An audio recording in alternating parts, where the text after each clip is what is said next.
We invite you to subscribe to Mystic Post TV on YouTube. Thank you. When the tears of the Virgin Mary met the smoke of Satan. The incredible story of weeping statues in a suburb of Washington, D.C., written by Stephen Ryan. The mystery. For years, many close to the Catholic Church had speculated on how an evil, the smoke of Satan, would manifest itself inside the Catholic Church, inside certain chanceries, and then on a hot summer day in August, a clue. On August 11, 1992, the longtime Chancellor to the Diocese of Arlington in Virginia, 53-year-old Monsignor William Reinecker, walked into a nondescript cornfield in Berryville, Virginia, near the Holy Cross Trappist Monastery with a loaded shotgun and killed himself. His death would leave behind a long shadow of untold secrets, secrets of both good and evil, secrets whose scope, nearly 30 years later, are only now beginning to be fully understood. During an implausible 6 months in 1992, Monsignor William Reinecker would quite literally come face to face with both the divine and the damned. Before the Chancellor's suicide, 5 months earlier, on March 6, 1992, a local television affiliate of CBS News aired a story initially without much fanfare about mysterious occurrences of weeping statues of the Blessed Virgin Mary taking place in Lake Ridge, Virginia, a quiet suburb 20 miles south of the nation's capital. The extraordinary events were mostly occurring at St. Elizabeth Ann Seton Catholic Church and its rectory. The reported occurrences of weeping Madonnas were associated with a local priest named Father Jim Bruce. The statues seemed to tear in his presence. Astonishingly, Father Bruce was also experiencing the wounds of Christ known as the stigmata, an extremely rare mystical phenomena. Within days of the CBS television news report, the story of the weeping statues and the priest experiencing the stigmata would become a worldwide media sensation. The Washington Post and dozens of other national and international news organizations descended onto the community to report and investigate the miraculous occurrences. To this day, the spontaneous media frenzy that engulfed the unexplained events stands as a singular moment in television history in the coverage of the mystical religious phenomena known as weeping statues. There were hundreds, if not thousands, of credible witnesses who saw the Virgin Mary statues weep.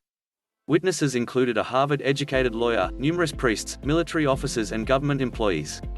Most significantly, the Bishop of the Arlington Diocese, John R. Keating, along with Monsignor William Reinecker, both witnessed the weeping Madonnas in the bishop's office.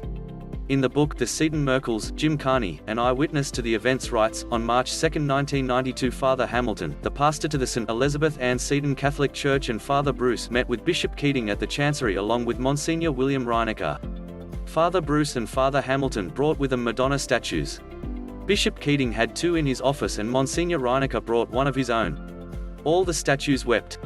Reportedly, this convinced Bishop Keating that the weeping miracles is a genuine phenomenon and should be so treated. But as quickly as the story gained worldwide fame, the Arlington Diocese suddenly became concerned about the circus atmosphere that was engulfing the diocese, and the bishop quickly took decisive action. The Chancery's office, headed by Monsignor Reinecker, with the blessing of the bishop, coldly shut everything down. The statues of the Madonna, mind you, continued to weep, at times profusely, but as far as the Diocese of Arlington and the Catholic Church were concerned, the matter was officially over. The Chancery stated its position regarding the miraculous events in a formal declaration by the pastor Father Hamilton. In a nutshell, the declaration said that since there was no overt divine message being delivered, there was nothing to investigate, and the parish and the clergy from that point forward were forbidden to talk about the events. This decision, to many parishioners, was not only profoundly sad but seemed to be an odd determination, since only physical phenomena can be investigated.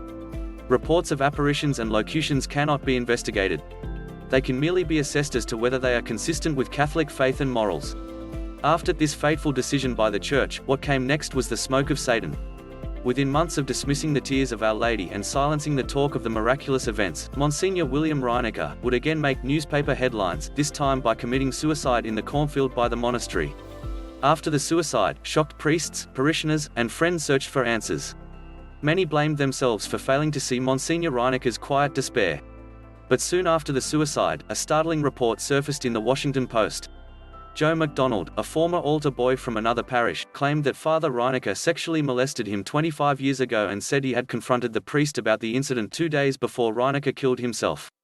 Mr. McDonald urged William Reinecker to resign and get help. It is worth noting that Joe McDonald was initially rebuffed by the diocese to talk about his experience with Father Reinecker, and it was only after the diocese's stonewalling did Mr. McDonald reach out to the Washington Post. According to the Washington Post, Bishop John R. Keating, after reading the story in the newspaper, sought out Mr. McDonald to discuss the matter. In the meeting with the bishop's representatives, he asked the diocese to establish support groups for victims and priests, but Mr. MacDonald was again disappointed with the diocese after concluding that no concrete proposals came out of his meeting. Mr. MacDonald was also upset that he was asked to stop speaking out, and that he should remain silent with his story. Within days of the Washington Post article, another man came forward and spoke about being molested by Father Reinecker. As the diocese reeled from the abuse allegations, a new bombshell. The Washington Post reported that William Reinecker was the person in charge of investigating claims of sexual abuse for the Arlington diocese. Of course, nobody on the tragic day would hear the gun go off that killed Monsignor Reinecker. But now, looking back on the events of 1992, as Our Lady was weeping like never before in history, perhaps the gunshot was the shot heard round the world, because within months of the accused pedophile's suicide, the man in charge of pedophilia investigations for the diocese, the Catholic Church's sexual abuse crises would begin to unfold and become a worldwide story. In the 2004 John Jay report on sexual abuse, commissioned by the U.S. Conference of Catholic Bishops, stated that prior to 1993, only 1/3 of sex abuse cases were known to church officials. The sex abuse catastrophe, as we now know, has become the single greatest challenge to the hearts, minds, and souls of the Catholic faithful. Many people have left the faith because of it. And to this day the Vatican continues to endure the ramifications of what Pope Benedict XVI has described as a wretchedness inside the Church. The smoke of Satan had indeed entered the Church, and the Blessed Virgin Mary wept for the loss of so many souls. The aftermath. Bishop Keating and Father Reinecker's decision to ignore the miraculous events of the weeping statues continues to be an unsolved mystery, and to many a very unfortunate one. The decision to ignore the events did not leave a neutral opinion in its wake. It left a negative implication. Some even believe the events have been condemned by the Diocese of Arlington. The bishop's apparent disinterest suggested that he must know something negative about the cause of the phenomena.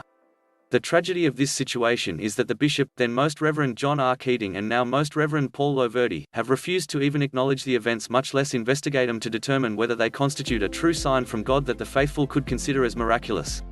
Perhaps the most disturbing aspect to all of this is that the point man in charge of silencing talk of the Seton miracles, a man who was also overseeing investigations into claims of sexual abuse by clergy, may well have been a pedophile. Indeed, it is never too late to investigate the miraculous, and, to be sure, prominent people still seek answers and guidance from the Diocese of Arlington.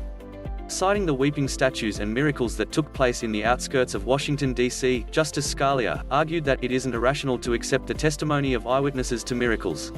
What is irrational is to reject a priori, with no investigation, which is, of course, precisely what the worldly wise do. Why wasn't the Church absolutely packed with non-believers? The answer was obvious, he said with disdain: the wise do not investigate such silliness. The words of Supreme Court Justice leaves us asking, why indeed was the Church not packed with officials of the diocese to investigate the weeping statues that haunted Justice Scalia? If an honest investigation determines that there were natural causes for all of the strange things that happened around Father Bruce, in Lake Ridge, Virginia, then that would be great. The matter could be put to rest. But we don't believe that will be the outcome of a transparent investigation. We don't see how such a conclusion would be possible. But that's the purpose of investigating. We think it is time for the Arlington Diocese of Virginia to reopen the investigation into the most sensational case of weeping statues in modern times.